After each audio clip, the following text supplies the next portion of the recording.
ismi Pamuksu, 4 yaşında dişi. Buraya geldiğimizde aldık kendisini. Çocuğumuz gibi bakıyoruz. Vanlı mısınız? Hayır, Vanlı değiliz. Kedi sahibi olmayı nasıl düşünüyorsunuz? Van kediniz var. Bayağıdır istiyorduk aslında. Buraya geldiğimizde de ilk işimiz kedi almak oldu. Yani evlendik, bir ay sonra kedimizi aldık hemen. Böyle geçirip gidiyoruz kendisiyle. Yarışmaya nasıl katılmaya karar verdiniz? Zaten güzelliğini görüyorsunuz. Gerçekten çok güzel bir kedi maşallah. Yani bayağıdır katılmayı da istiyorduk ama pandemi yüzünden yarışma sürekli ertelendi. Bu sene görünce de katılıp şansımızı denemek istedik. İnşallah dereceye girebiliriz.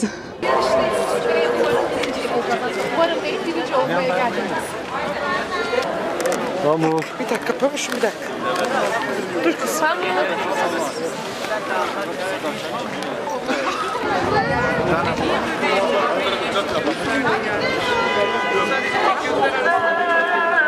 Van Büyükşehir Belediyesi Sağlık İşleri Daire Başkanlığı düzenlemekte. Onlara da teşekkür ediyoruz bu güzel yarışmayı bizlerle buluşturdukları için.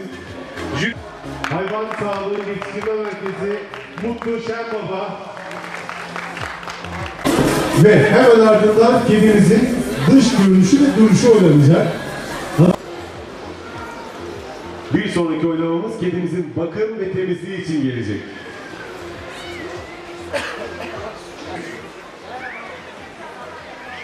Bir sonraki yarışmacımız Nisan Nur Köse. Ölçüm için yarışmacımıza. Tekrar kucağınıza alabilirsiniz. Önce jürimize bir bakalım. Sahibiyle uyumu.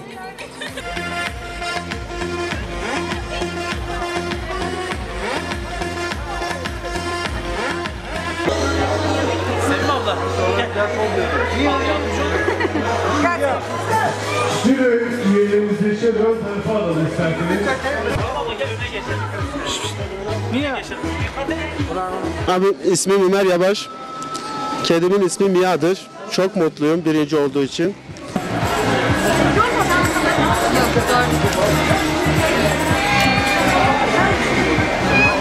İsmim Mehmet. Van Kedisi Güzellik Yarışması'na katıldık. İkinci seçildim. Çok mutluyum. Bu tür güzellik yarışmalarının yapılması ve daha Van Kedisi'nin ön plana çıkması için daha güzel yarışmalarda görülmek dileğiyle herkese çok teşekkür ederim.